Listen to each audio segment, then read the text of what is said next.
नोखा प्रखंड के रामनगर प्राथमिक विद्यालय के प्रांगण में कालिका जीविका ग्राम संगठन के तत्वावधान में महिला संवाद कार्यक्रम का आयोजन किया गया। इसकी जानकारी देते हुए जीविका के प्रखंड के अधिकारी रविकांत शर्मा ने बताया कि महिला संवाद कार्यक्रम के तहत नोखा में रामनगर प्राथमिक विद्यालय में कार्यक्रम का आयोजन किया गया।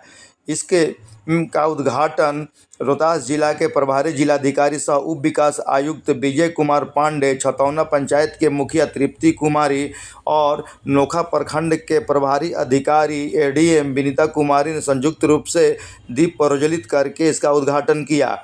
इस मौके पर उपस्थित लोगों और महिलाओं को बताया गया कि सरकार द्वारा कौन कौन सी योजनाएं चलाई जा रही है। इस अवसर पर जिला स्तरीय और प्रखंड स्तरीय अनुश्रवण समिति के सभी सदस्य उपस्थित रहे। महिला संवाद कार्यक्रम के तहत महिलाओं के आर्थिक सामाजिक सशक्तिकरण के लिए सरकार द्वारा चलाई जा रही योजनाओं के बारे में जानकारी दी गई और उसे बेहतर बनाने के लिए महिलाओं से सुझाव मांगे गए। जीविका, आशा, सेविका, ग्रामीण महिलाओं ने अपनी बातों को रखा और यहाँ पर बताया गया है कि किस तरीके से इसमें और महिलाओं को सशक्त किया जा सकता है। सरकार द्वारा चलाई जा रही योजनाओं को विस्तृत तरीके से उप विकास आयुक्त द्वारा जानकारी दी गई और बताया गया कि किस तरीके से शराबबंदी लागू की गई। उन्होंने बताया कि जीविका दीदी द्वारा मुख्यमंत्री से मांग की गई कि शराबबंदी लागू कर दिया जाए। महिलाओं की मांग पर सरकार द्वारा शराबबंदी लागू कर दी गई। इसके अलावा ग्रामीण जीविकोपार्जन, मुख्यमंत्री कन्या उत्थान योजना, बालिका पोशाक योजना, किशोरी स्वास्थ्य योजना, कस्तूरबा गांधी बालिका योजना सहित कई योजनाओं के बारे में विस्तृत जानकारी दी गई। इस मौके पर नोखा प्रखंड के जीविका समूह को 8,97,50,000 रुपये 1265 जीविका समूह को दिया गया और चेक के माध्यम से दी गई। एलईडी के माध्यम से महिला सशक्तिकरण दिखाई गई और महिलाओं ने अपने अनुभव को साझा किया। सरकार द्वारा महिला सशक्तिकरण को लेकर के योजनाओं के बारे में मैट्रिक के टॉपर करने वाली छात्राओं को 10,000 रुपये भी मिलते हैं, इसकी भी जानकारी दी गई। साइकिल योजना के बारे में भी जानकारी दी गई। वहीं एक छात्रा आशा कुमारी ने अपने बारे में बताया कि वे साइकिल योजना को से लेकर के और 10+2 तक किस तरीके से सरकार के खर्चों पर अपनी पढ़ाई कर रही है और उन्होंने कहा कि सरकार द्वारा दी गई राशि के मदद से मैं परिवार पर बोझ नहीं बनी और इसमें लेकर के अपनी पढ़ाई आगे कर रही हूँ। इस मौके पर जीविका के डीपीएम प्रसन्न कुमार, सिविल सर्जन मणिराज, जिला कृषि पदाधिकारी राम कुमार, नोखा प्रखंड के प्रभारी एडीएम विनीता कुमारी, जीविका के नोखा के प्रखंड के DPM Ravikant Sharma, BDO Atul Gupta, CO Madhusudan Chaurasia, बाल विकास परियोजना पदाधिकारी आभा कुमारी सहित नोखा प्रखंड के सभी अधिकारी उपस्थित रहे। इस कार्यक्रम का आयोजन शुक्रवार की शाम 6 बजे तक चलता रहा। देखिए, महिला संवाद कार्यक्रम का जो मुख्य उद्देश्य है वो ये है कि हमारे ग्रामीण क्षेत्र की जो महिलाएं हैं वो सरकार के द्वारा चलाई जा रही विकास योजनाओं के बारे में क्या सोच रही हैं और कैसे और बेहतर तरीके से योजनाओं का वो लाभ ले सकती हैं और इन योजनाओं को और अच्छे तरीके से लागू करने में वो किन किन सुझावों को देना चाह रही हैं, किन उपायों को और सुझा रही हैं जिससे और इन योजनाओं को बेहतर किया जाए। इन सब चीज़ों का हम लोग अभिलिखित कर रहे हैं, इनको रिकॉर्ड कर रहे हैं और रिकॉर्ड करके हम लोग इस पर राज्य सरकार को भेजेंगे जिससे सरकार की जो नीतियाँ और कार्यक्रम हैं उसमें इन सुझावों को डाला जा सके और सरकार की नीतियाँ और कार्यक्रम जो हैं और बेहतर तरीके से संचालित हो सके। तो आप लोगों को दूसरे तरीके से बताया, कई अधिकारियों ने भी योजनाओं के बारे में बताया और मुखिया जी का भी उद्बोधन हमने सुना। ये उद्बोधन भी काफ़ी महत्वपूर्ण था और ये बात सही है कि मुखिया जी बहुत सशक्त तरीके से अपने ग्राम पंचायत का नेतृत्व कर रही हैं। वास्तव में सरकार भी यही चाहती है कि हमारे समाज की जो महिलाएं हैं ये सरकारी योजनाओं का लाभ लेने के लिए आगे बढ़े, विकास में उनकी भागीदारी हो और सरकार ये भी चाहती है कि जितने तरह की योजनाएं महिलाओं के लिए सरकार ने चलाई, अगर उन योजनाओं में आप कोई कमी महसूस कर रही है, आपको सुझाव देना चाहती है तो सुझाव भी आपकी तरफ से आए और सरकार जब योजनाओं का दोबारा पुनरीक्षण करेगी तो अपने नीतियों के कार्यक्रमों में आपके सुझाव को इसमें डालेगी। यही दो उद्देश्य हैं, इसके लिए ये महिला संवाद आयोजित किया गया है। पहला उद्देश्य हम बताइए आपको पहला उद्देश्य कि सरकार जो योजनाएं चला रही है महिलाओं के लिए, वो 23 तरह की योजनाएं चुनी गई हैं जो आपके लिए सरकार ने डिजाइन की हुई है, बनाई हुई है। इन योजनाओं का लाभ लेना है, किस तरीके से लेना है, इसके बारे में बताया जाएगा, बताया जा रहा है। और ये बुकलेट आप लोगों को दी गई है, जो किताब है बुकलेट, बहुत ही महत्वपूर्ण बुकलेट है। ये बुकलेट आप लोगों को अभी दी गई है, आप लोग बुकलेट को भी पढ़ लीजिएगा, अपने घर में सुरक्षित रखिएगा। और अभी प्रोजेक्टर के माध्यम से भी आपको बताया जाएगा कि हमारी जो वीडियो वैन है, ये वीडियो वैन भी यहाँ पे डिस्प्ले करेगी और वीडियो वैन में बताया जाएगा कि कौन कौन सी योजनाएं हैं, किस किस तरीके से उनका लाभ लेना है। तो अगर इन योजनाओं का लाभ लेने में आपको कठिनाई आ रही है, तो यहाँ हमारे सारे पदाधिकारी हैं, हमारे प्रखंड विकास पदाधिकारी हैं, हमारे अंचल अधिकारी हैं, हमारे CDPO हैं और जिला स्तरीय हमारे सारे अधिकारी हैं, हमारे शिक्षा के अधिकारी हैं, स्वास्थ्य के हैं, कल्याण के हैं, सामाजिक सुरक्षा के हैं, ग्राम पंचायत के हैं, कृषि के हैं, सभी लोग हैं। हम खुद आपके बीच में आज यहाँ मौजूद हैं कि किस तरीके से आपको लाभ दे सकते हैं और इन योजनाओं का लाभ लेने के दौरान आपने कौन सी कठिनाई महसूस की। आपको लगा कि नहीं, ये जो फॉर्म बनाया गया है ये तो बहुत बड़ा फॉर्म, बहुत जटिल हो गया, कॉम्प्लिकेटेड हो गया, इसको थोड़ा आसान कर देना चाहिए, या इस योजना का लाभ लेने में काफी दिक्कत होती है, कई जगह जाना पड़ता है, बहुत इंतजार करना पड़ता है। ये भी आप सुझाव दे सकते हैं कि इसको और अच्छे से किस प्रकार किया जा सकता है। आप जानते ही होंगे कि बिहार में जो नशा मुक्ति अभियान चला, जो शराब के खिलाफ जो महाअभियान चलाया गया और इसकी वजह से बिहार का नाम पूरे देश में सबसे आगे के राज्यों में लिया जाता है। ये किस वजह से लिया जाता है?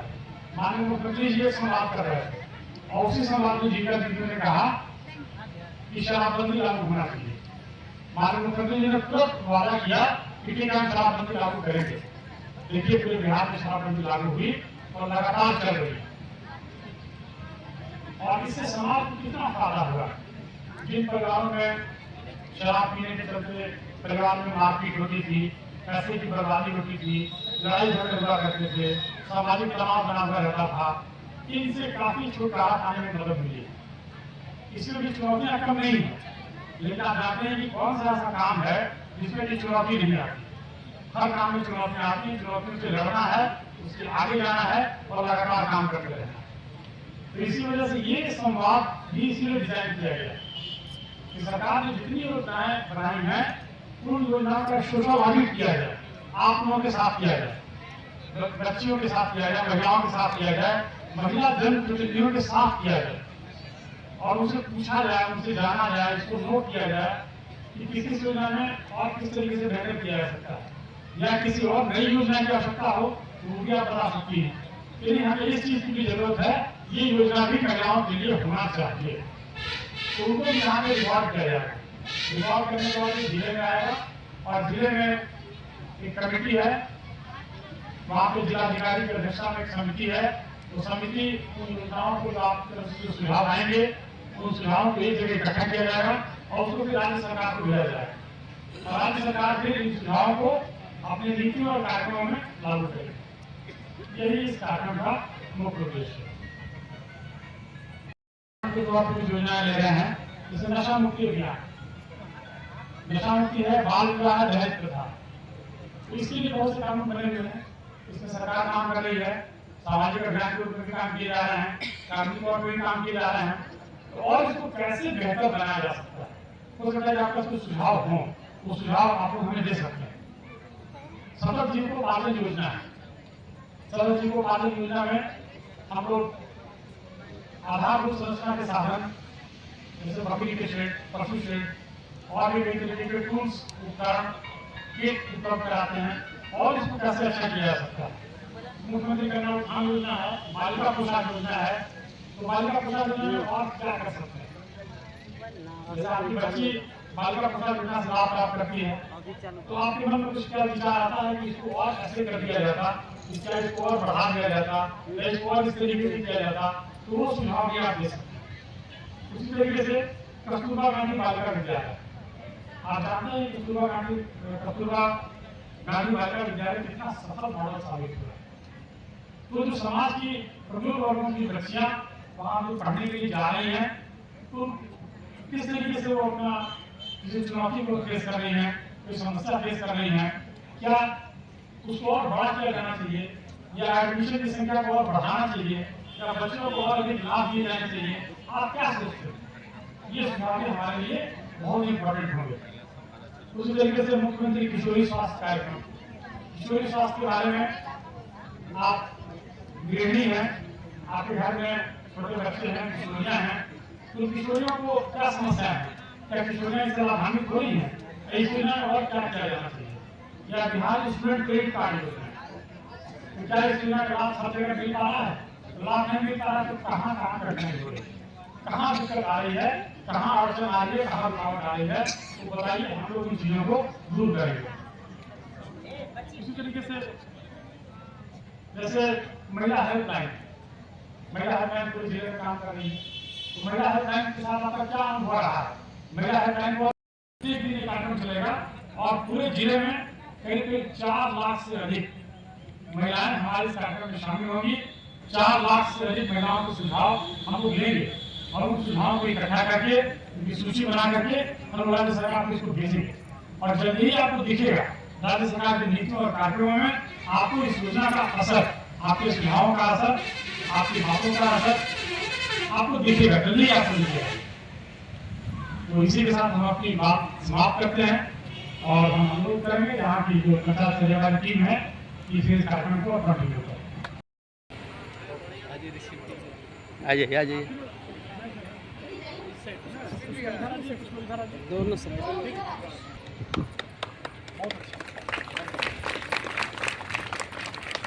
खूब काम कीजिए, ठीक है ना, खूब काम कीजिए, खूब आगे बढ़िए। हो गई माइक लगा।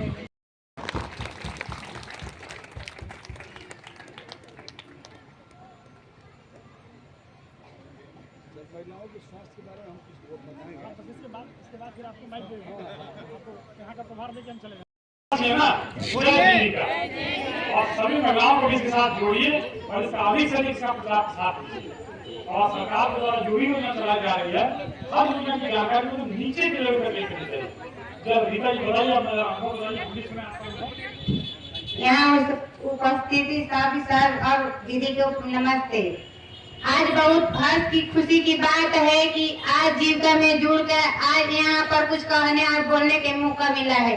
पहले घर में रह के हम लोग कुछ नहीं जानते थे, कहाँ पर बाजार है, कहाँ पर बैंक है, कहाँ मैनेजर सर बैठते हैं, और जीविका में हम जुड़कर बहुत आगे बढ़ गए, क्योंकि हम साइन करने के लिए नहीं जानते थे, साइन करने के लिए जान गए, बैंक में मैनेजर से बात करने के लिए जाएंगे, जीविका में विज्ञान सर, एसी सर से सबसे बात करने के लिए हमको मौका मिला है।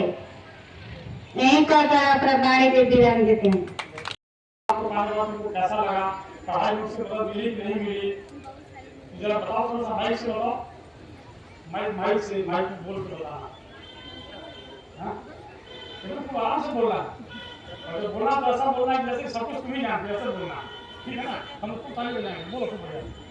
अपना नाम बताओ, ऐसे ऐसे घूम जाओ, क्या बात है, अपना नाम बताओ और बताओ फिर। यहाँ पर सभी उपस्थित अतिथिगणों को मेरे तरफ से प्रणाम। बहुत बढ़िया।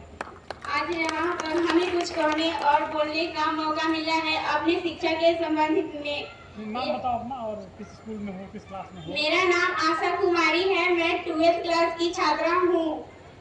यहाँ पर मुझे शिक्षा से संबंधित जो पूर्व सरकार के तरफ से लाभ प्राप्त हुआ है और मैं उससे कितना लाभान्वित हुई हूँ, उसे मुझे कहने का मौका मिला हूँ। इसके बारे में मैं यह कहना चाहती हूँ कि मैं जब से सरकारी स्कूल में भी पढ़ाई की हूँ, हम प्राइवेट स्कूल में नहीं पढ़े हैं, मतलब उस सरकार की तरफ से जो हमें मिला है पोशाक राशि, साइकिल का जो मिलता है छात्रवृत्ति, उससे मैं बहुत लाभान्वित हुई हूँ। जैसे जैसे हमारा छात्रवृत्ति पोशाक आया है उसका मैं उपयोग पढ़ाई लिखाई में ही की हूँ। इतना ही कहकर मैं अपने बारे को विराम देती हूँ। धन्यवाद। हम मतलब जो कोचिंग का ट्यूशन का जो फी लगता था उसका भरे हैं और 2024 में मैट्रिक का एग्जाम दिए हैं तो उसमें 10,000 आया था स्कॉलरशिप, तो उससे फर्स्ट ईयर का क्लास किए हैं और सेकंड ईयर का क्लास में तो मेरी मम्मी पापा किसान है जो खेती करते हैं अब उससे इस साल के जो पेमेंट आया है अब उसी से मेरा सेकेंड ईयर का क्लास होगा। क्या मम्मी का क्या नाम है? मम्मी का नाम मीता देवी। हाँ? मीता देवी। पिता भूलन पासवान। पापा का क्या नाम है? भूलन पासवान। बहुत बढ़िया। और ये बताओ कि साइकिल तुम्हारी है ना अभी? नहीं साइकिल तो नहीं है, मतलब वो साथ आया था पर उससे हम मतलब कोचिंग ट्यूशन पढ़ रहे हैं। अच्छा साइकिल से हाँ साइकिल मतलब नहीं सीखे थे। अच्छा नहीं हाँ सीखे ही नहीं थे।